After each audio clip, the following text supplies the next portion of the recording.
So it's very important to think about the artists that play these guitars. Maybe you like John Mayer, maybe you like Eric Clapton, maybe you like a lot of bluegrass music, maybe you like fingerstyle. In that case, I'd say pick up this, the Martin 018. If you like a guitar that'll give you a fantastic strum when you're playing a lot of specific songs, you might want to go for the Gibson. Maybe you're even a Taylor Swift fan, I don't know. So today we're going to compare the Gibson Gospel guitar that was made in 1995 with the Martin 018 reimagined guitar, right? And there's one thing I wanted to say off the bat about the Martin. The last video cut short, by the way, but that is that this is the guitar that I always want to pick up and play when I'm learning something new. It's just the one I go for the most for some reason. Pretty much no matter what situation it is. So now we're going to do a video on how each guitar feels in your hand, how it feels to play, not so much worried about the specific specs, but we'll talk about that a little bit. Things such as open back tuners, which are up for debate whether you like that or not. So let's speak about it. This is the Martin 018, reimagined. What are my shortcomings with this guitar? In terms of which one I think was built better. That's hard to say. My shortcomings with this is just simply the things that are besides subjective complaints.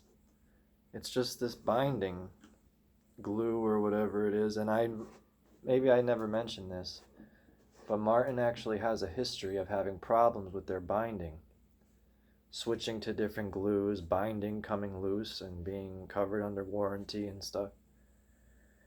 And you would think by now, with these reimagined guitars, that there would be zero flaws to the binding, but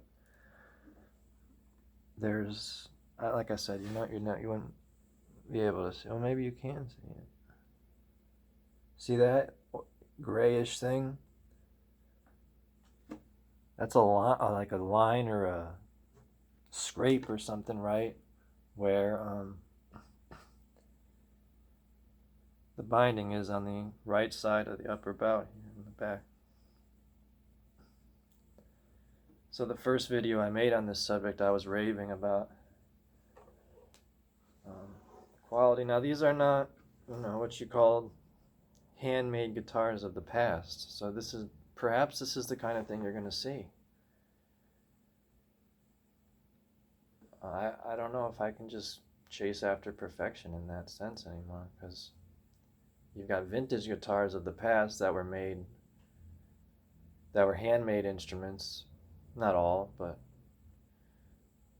the ones that are going for 30, 40 grand and so on. No, those guitars of the past, they've had repairs done, but at least they didn't come out of the factory with these irritating flaws.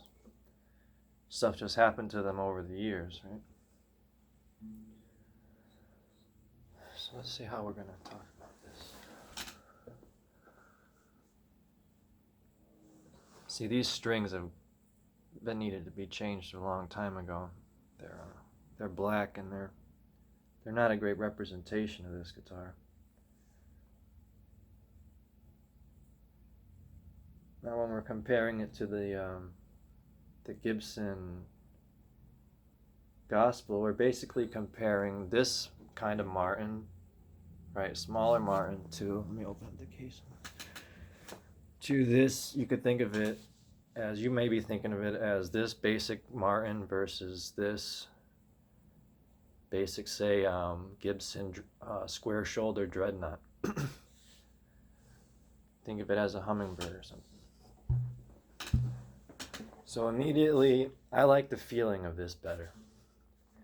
Not just the smallness of it, maybe it has to do with the newness of it, the fact that it's new, that it still smells like a factory. It still has a rich mahogany smell. I don't mind the aging toner on this guitar at all, and if you don't know, that's something Martin added to these reimagined guitars to give them a vintage look, and I think the whole thing is going for that kind of vibe. Now, a lot of these ebony bridges and the ebony fretboards you'll see on these 018s have swirls in them and things like that. That's because my understanding is that, well, first of all, you wouldn't have seen 018s from, say, 1950 wouldn't have ebony fretboard and bridge. But the ones you're seeing now, they must be dyed black, the ones that are flat black, because you see ones that are wildly swirly if you go look these up on Sweetwater or anywhere. I got this from a music store nearby, the next city over to me, and I'm not going to get into that whole store, but it's a store that got some interesting selection here and there, and their guitars were always like the one that got away from me, so I wound up buying specific guitars from them from other retailers that they had at one point, such as the Gospel, so we can pick that up.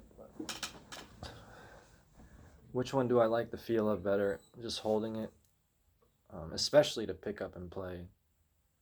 And like right now, I'm working out something really cool. I don't think I'm going to do a preview of it. See, now I'm saying that. And this is a floppy pick. I don't think I can remember how it goes. I think we'll wait.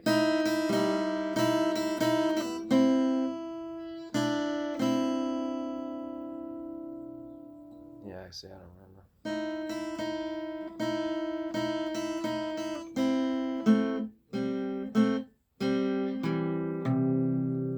There it goes. See, I haven't played in several days, so. And I literally just picked it up. But if I was going for something like that, I would want to play on this.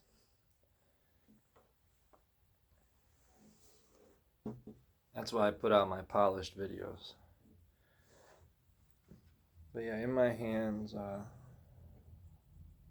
like the feel of this. And this is the one that I always want to go to play, whether I want to learn something new, generally speaking. And maybe that speaks to my style of playing more, and this can strum too.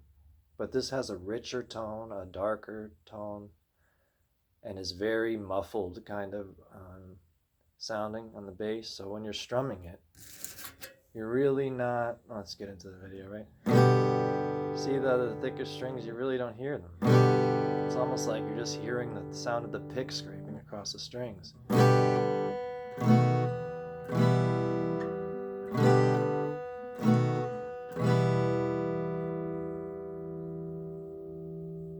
Now all the overtones that are contained within this guitar, that would be likely to compete with the voice of a singer. Now, there's many musicians that change this trend, but overall,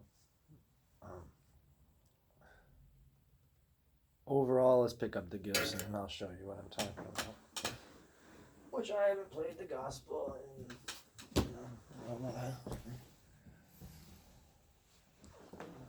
very heavy. It feels heavy, but look at it.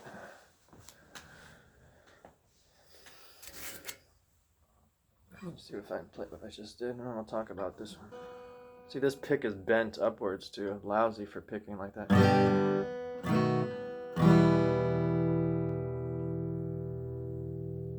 Oh, it sounds much deeper. Yes, that's not bad. Here's a heavier pick. So this is a Gibson Gospel Dreadnought guitar made in 1995.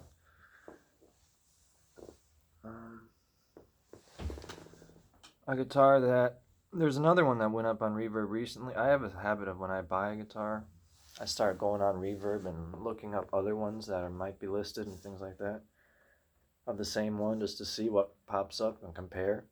And one popped up recently, and it was sold almost instantly. And the thing I didn't like about it, even though it was listed in excellent condition and this one was listed as very good, the thing I didn't like was that it had this aftermarket K&K mini pickup on it. And I just didn't want that. It's not a big deal, but I just didn't want that. But this just sounded pretty deep when I just played that G to B7 to E minor. I was kind of surprised when I initially picked it up. All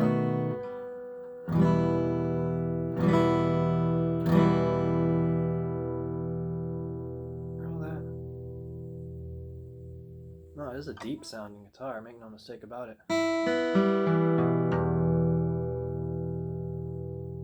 Well, it's not bad. And I can't believe I almost sold all my guitars. See, they're all different, you know. They're all different, they all serve a purpose, and there's like a stupid guitar price range, and there's stupid price range, you know. But let's see. There's something on my mind here. Oh, here's. See, the new thing I was doing. I actually don't want to spoil it, because then I'm gonna go and I'm gonna spoil my brand new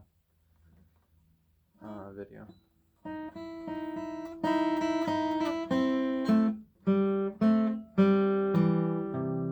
See, that's got 2 strings.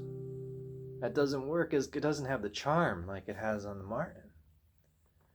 It just doesn't. That really didn't. So I would say, yeah, I didn't like the sound of that. So for single line stuff, yeah, the edge definitely. Even though I'm playing double sounds, but yeah, the edge definitely goes to the Martin on that. Definitely. But this guitar is more present in the bass. There's parts where parts on the fretboard where the Martin really sounds rubber bandy at times. That's kind of what I wanted to say, rubber bandy. Now when I put new strings on, who knows? But who knows? Because I've only put I had the factory strings on, and then I put on these Diodario strings, which I don't, the phosphor bronze, which I don't prefer on. I didn't prefer them on the LOO, and I don't prefer them on this Martin. They take such a short amount of time to feel rusted and abrasive, like you're sliding across something abrasive. So let's talk about specific specs on these as far as I know. Right? So as I said, this is a square shoulder. Back up. Square shoulder dreadnought shape. Gibson Dreadnought. This guitar is used from 1995. You'll notice something interesting and intriguing about this particular guitar is the back of it is arched. See this? The back of it, maybe that accounts for the boldness of it. You'll notice on camera, I'm just noticing this now, the back is reflective and the front, the top rather, is not really super reflective in the same way.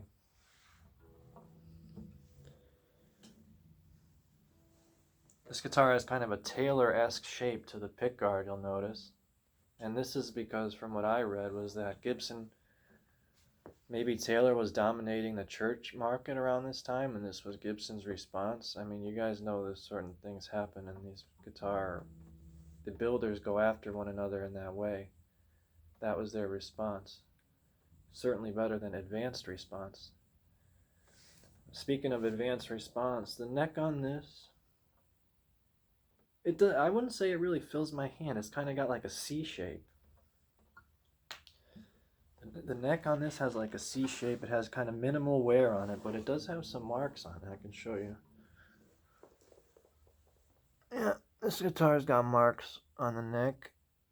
And you know something? I was looking at this. I'll recommend a store to you. on Reverb, but I think they're located in New York, and they have a website called Retrofret, and they say we specialize in unique and rare instruments and well, what was I gonna say now? Oh shoot, I lost it.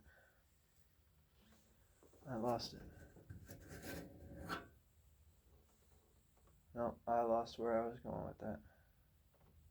Oh, I remember. I was looking at it and I was just browsing, you know, just for fun, and they had this 018 that was going for like 10 grand. I think it was a pre-war 018 maybe. And the back of the neck was all chipped out all the way down, which is not just dings, but I can imagine how that would feel to play. And that's why buying vintage guitars sight unseen is very tricky. And even if it's not sight unseen, you have to know what you're doing in order to determine. If you go to a shop, you have to be able to determine, you know, what to look for. Which, if you're just learning your C chord, you're not going to know. A bone saddle from an ebony board, a nut. You're not going to know anything. So both guitars seem to stay in tune very well. No problems here. This Gibson Gospel has a very nice, I think these are what you might call keystone tuners. This is actually nice lighting here. But look at the back of the headstock here. See that noticeable wear around the serial number? Yeah, it doesn't really show up on camera. This guitar has various dings all over it. Lacquered checking on it, which doesn't show up on camera. It would show up in photos. The bridge is totally flat. You'll notice because the back is arched, like I said, there's no bracing on the. You know, you're looking into it and you're not noticing any bracing from your angle on the camera, but you can see the Gibson sticker, and it looks very unusual, doesn't it, sitting in there like that. Rosewood bridge, rosewood board.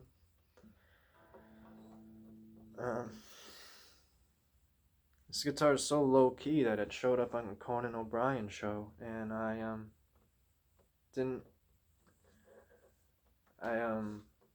didn't notice at first that anything about it being unusual. It just looked like a Gibson guitar, a script logo.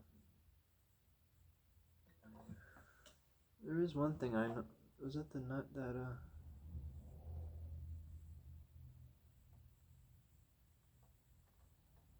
don't know if the nut's kind of oddly cut on this. Let me show you.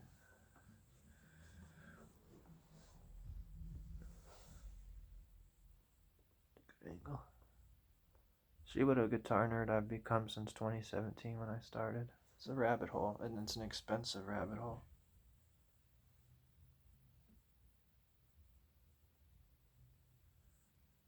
From what I understand, some of these Gospels have a dark back, and some of them have a light back. I believe the original one I was checking out had a dark back. This is light. This looks light to me. The dark seems a little more rare, I don't know. Here's a zoom in on the pickguard. So overall, it's a low-key mod. I think these are great value for what you get. It is a strummer. Get that thin pick again. We'll just try a little Ruby.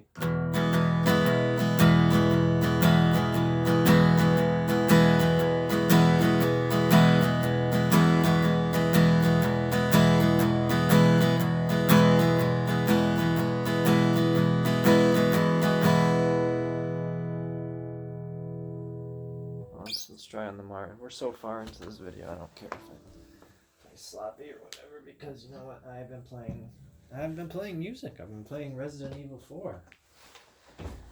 And I'm not even a gamer anymore. It's just the game is so much freaking fun.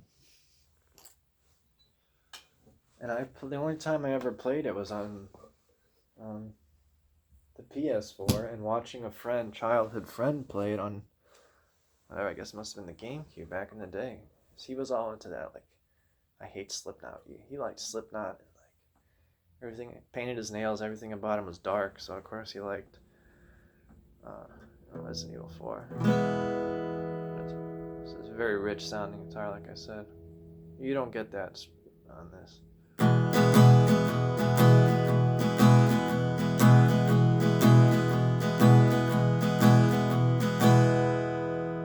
Yeah, this Martin holds its own. Little 018. See, once I relieve my hand, it wants to go. Gibson didn't do that. So with this zoom in app, I can go for either 30 or 40 minutes. So I just showed you the nut on the Gibson. Now, see, this has nice build quality, except for that annoying thing. Because look at this. This is bone nut. Let's see if it'll zoom on it. See how that bone has a coloration to it? Oh, you can't see it. But this bone nut basically has like a slight brownish coloration to it.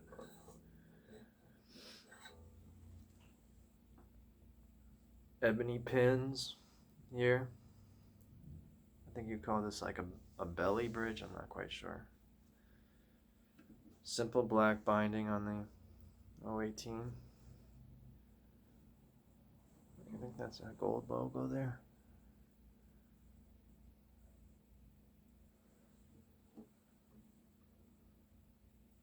We'll take a look at the inlays. That's a nice close up. Like that.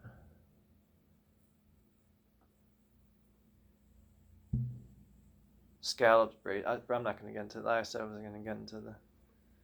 I said this was going to be about feel, so we can get back. But all the specs go into how it feels too. Say why? Well, for example, it's a guitar 14 fret to the body. So that impacts how it feels, because that is what you think of as a modern guitar. Things like having the headstock not be slotted, things like that.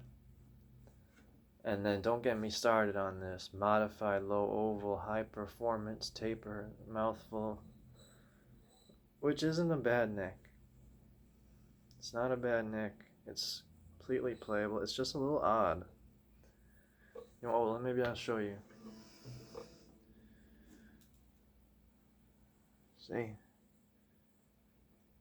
how it kind of juts out over here, and then it gets super flat. That affects the feel. Now I believe the 018 compared to the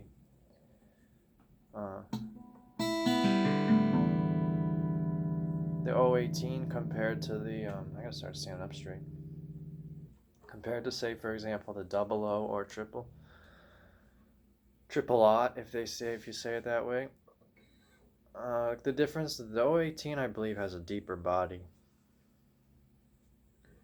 Doesn't stop it from wanting to neck dive, and I would love to get the chance to play a vintage model and see how the physical balance feels. I like the open back tuners. Now, closed versus open tuners, yeah, you can research for yourself. 018s of the past wouldn't have closed tuners anyway. I'm just speaking generally. All these reimagined guitars, they're all going for open back vintage vibes, so to speak. So I guess you could say closed tuners would probably keep out grime and dirt and things better, whatever, but maybe they're even a little more expensive. But these tuners are fantastic. Excellent tuners. Whatever the thing is, gear ratio or whatever, no, they do their job great and they look awesome. So that's my main flaw with it, is just this stupid thing to do with the binding, especially now knowing Martin's history with binding. But if the guitar sounds good, looks good, plays well, records well, stays in tune, looks to be in one piece, no, how can I complain? Because there's also kind of a similar thing happening right there, where it's like grayish, looks like glue or something, and but it's much worse and it looks sloppy in that original spot. here on the edge there. So that is frustrating. And I'm doing a lot of new licks, like a.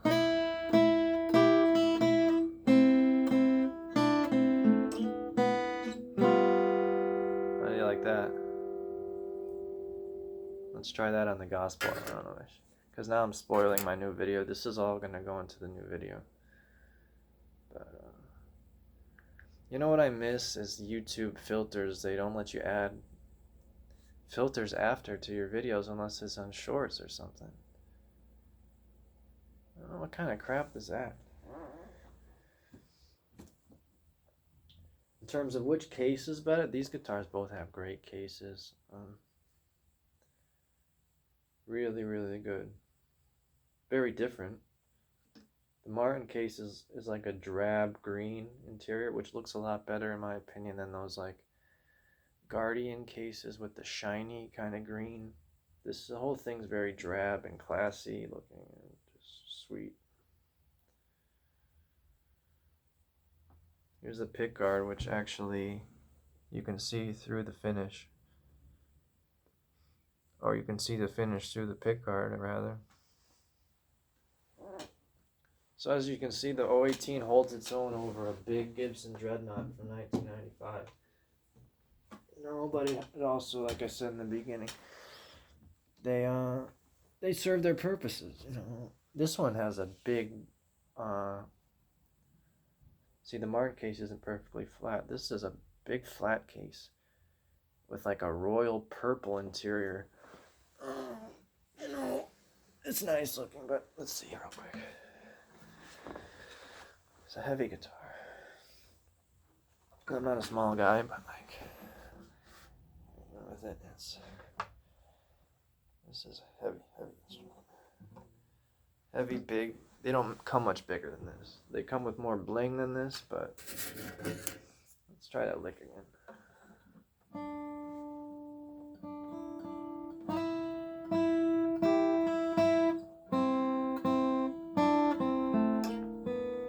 I don't know, it's okay. I mean, I didn't like the sound of the double stops before when I was playing a lot of double stops. I guess, you know, didn't Buddy Holly play, I think Buddy Holly played a slope shoulder Dreadnought guitar, a Gibson Banner.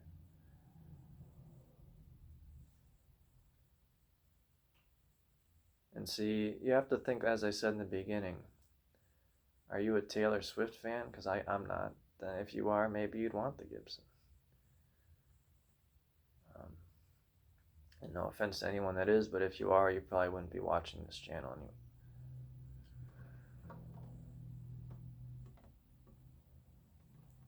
How does each one feel? Yeah, I said a lot of what I wanted to say. This guitar's got a good setup on it. Now the back of this guitar is not solid wood. That's how they achieve this arched design at a reasonable price. But it's up for debate whether or not the sides of this guitar are solid wood or not. The top is, of course, a solid Sitka, like both guitars here. This one's had more time to age, but you know, this isn't what you'd call superbly vintage. This is, I was born in 1993. This guitar was born, so to speak, only 2 years later, and I'm not a spring chicken, but this guitar was well kept by the original owner, and I bought it from the second owner, who, I'm not going to get into all this about the gospel because I spoke about this, but does have that script logo, which other gospels don't necessarily have. Only this particular model, not this just one I have, but you can see Gibson Gospels online with the block logo or whatever you call it, and that's a dove, I believe. And these greenish, as I said, Keystone tuners, which on the back say, they do say Gibson Deluxe on the back, and then on the guitar it does say Made in USA.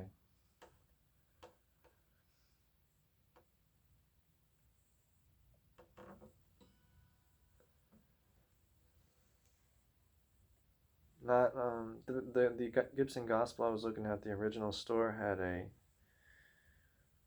kind of a less of a streaky rosewood fretboard, and then like I said, it had the darker back and sides. So I think when Gibson is putting together, their guitars, they take all the wood selection into account. Like there's a thing I was only learning about recently called runout, guitar runout.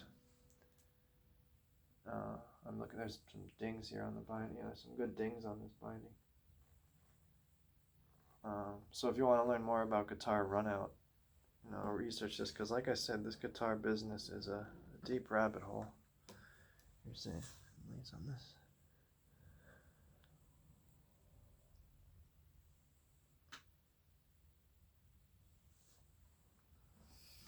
How far in are we here? 30 minutes, so we have less than 10 minutes that we can play.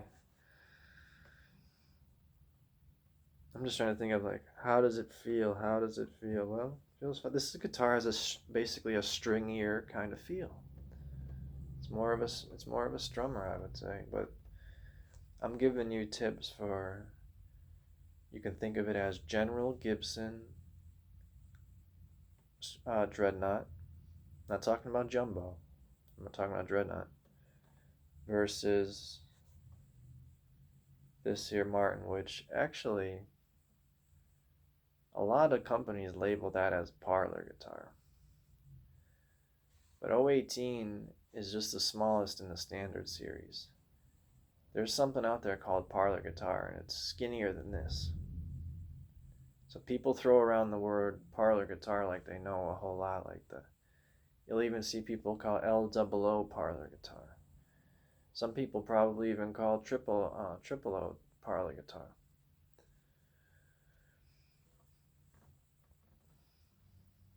The specifics, this is the Gibson Gospel reissue, 1995. That's the Martin 018 reimagined. Where with this one, they made some real change. Well, I guess with both, they made some real changes. But this one is clearly said to be a superior version to this 1970s version for certain reasons. Like the binding, for example, on the old ones is known for rotting. That's one thing. So that one was reworked. Now this is reworked too. So overall, what you get with the Martin is a great package with the alligator case. But my tip to you would be to check the binding on it and make sure that there's no funniness. And if there is, ask the salesperson what it's about, because I want to know what it's about. What got me researching about Martin binding before I even found this was researching about D45s and how, one of them that I saw in a shop nearby me had the frets filed down. So I began, because that guitar has a bound fretboard. I'm not talking about guitar binding around the body, I'm talking about the fretboard now. And I began researching the binding, and then I looked at my 018 under certain light, and I said, what the hell is this? Because now actually I'm looking at the Gibson, and I simply don't see anything like that. As old as this is, and as as more abuse as this is seen, which is not heavily abused guitar, but the only thing about this guitar was, and I said this before, if my Gibson LG 2 3/4 smells like a old library book in a good way, this guitar smells like a dentist's office in a not so amazing way. That's by no means bad. But when I got this guitar, there was a strange lyric stuck inside the sound hole on a piece of paper. I had to get that out, along with a pick and 3 ladybugs. This was bought off Reverb. 3 ladybugs that, when I flipped it upside down, fell on the couch.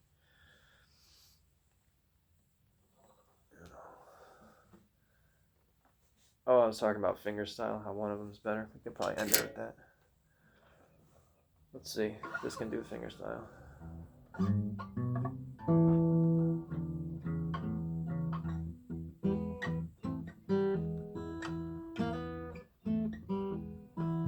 That sounds a little bit dead.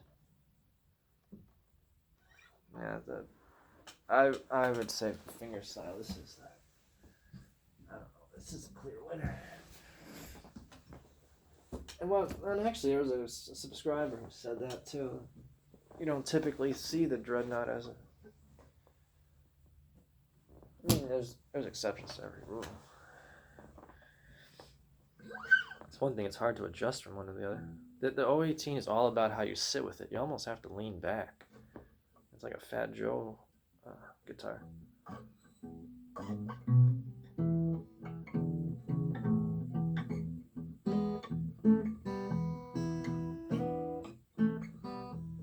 Yeah, it's richer.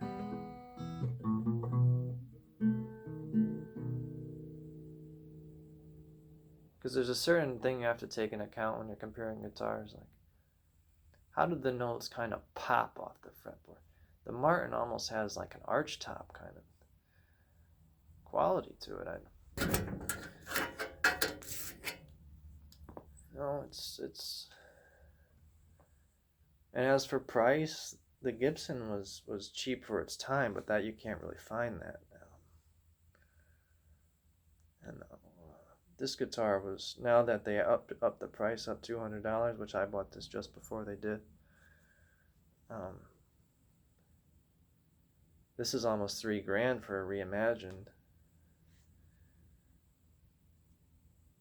So, and I imagine if you paid shipping and like reverb tax, it would be $3,000. Whereas this was about, I'm not going to get too much into, you can research the Gibson Gospel. I'm not going to get too much into price. It's supposed to be about the feel of these fine guitars. And as I mentioned in the last video comparison of this versus whichever other one I compared it to, the LG 2 3/4 maybe.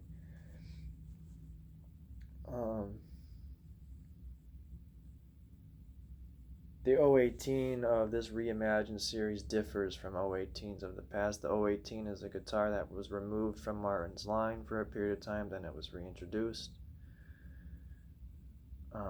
It's a classic, it's a staple in their series, but this one differs in the bracing. It differs in people's opinions on it. Some say it has a muddy bass quality. Some people say that the bass makes it very good for recording, a dream for recording. So it's in the eyes of the beholder. It's a nice guitar though. It's a nice guitar. I'd feel bad if I traded just about any of my guitars at this point, I think. The Gospel did sound a little flat just playing that fingerstyle, but maybe it depends what you play. Let's play something I'm a little more. I keep trying to play things I'm just working on now, and I should really play Old Faithful stuff when I'm. Let's do Smokestack Lighting.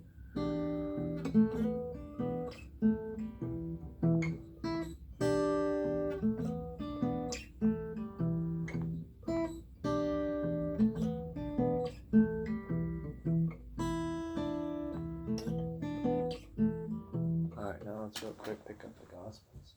Let's just see if the Gospel can do Smokestack Lighting. If we have enough time, it might cut out. If it does, because I just learned 2 new pieces of music. One's fingerstyle, one is basically in the realm of bluegrass. I'm going to call it Jimmy Rogers, probably. Even though Jimmy Rogers is, I call him the father of country music.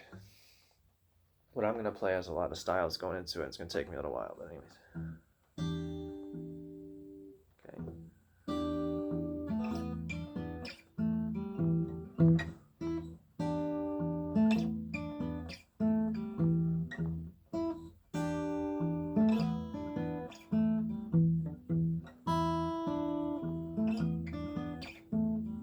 So what I was getting at before is like this idea of overtones.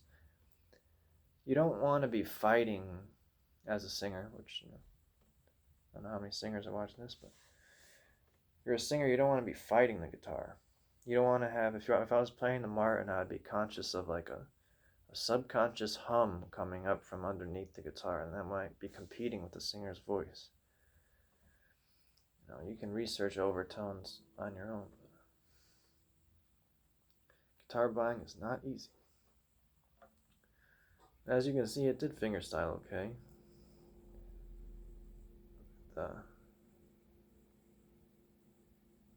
With Old Faithful there. One heavenly guitar. Looks like there's a splotch inside here. That's the other thing with used guitars, you really don't know the story of them. You don't know what it's been through, why it smells, if it does, why it's dinged in this particular spot. All this stuff, you just don't know. Why it's got this mark, why there's song lyrics explicitly in the side of the sound hole that the seller doesn't know anything about.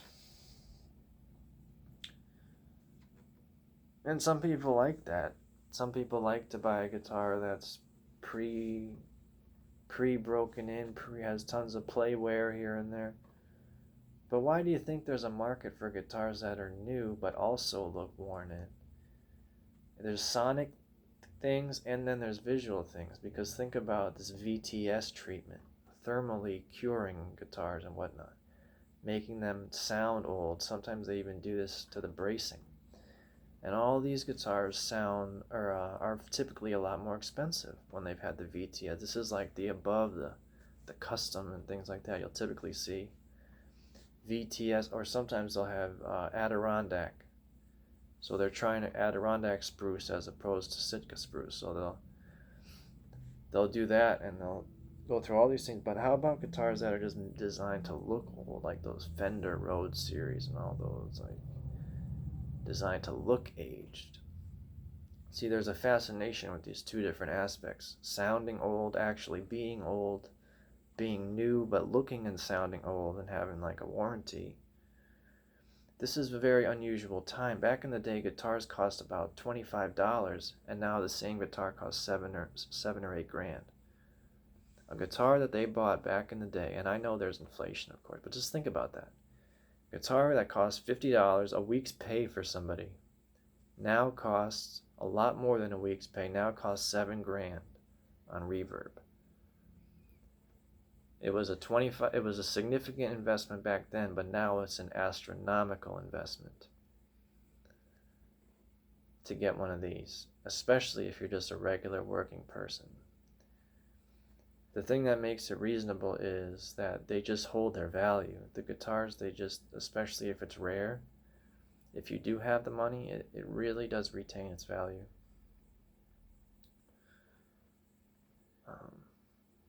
That's another point I wanted to make, actually. That was pretty good. Because another part of guitar buying is just this idea of window shopping. You're always looking around. For me, it's on Reverb and individual stores, and then a couple places near me. Really, there's no substitute for working on your playing. That's why I say the 018 is the one I always want to pick up and play. Because your goal is to find one you want to pick up and play, and it inspires you to do so. Inspires you to record, and as your playing gets better, your ear gets better, you'll just simply have a better idea for what you like, and you'll get down the rabbit hole. Because a lot of guitars back in the day, like the all mahogany guitars from Martin, that also fetch a very high price now, these were considered budget instruments back then. And they were a big part of Martin's bottom line.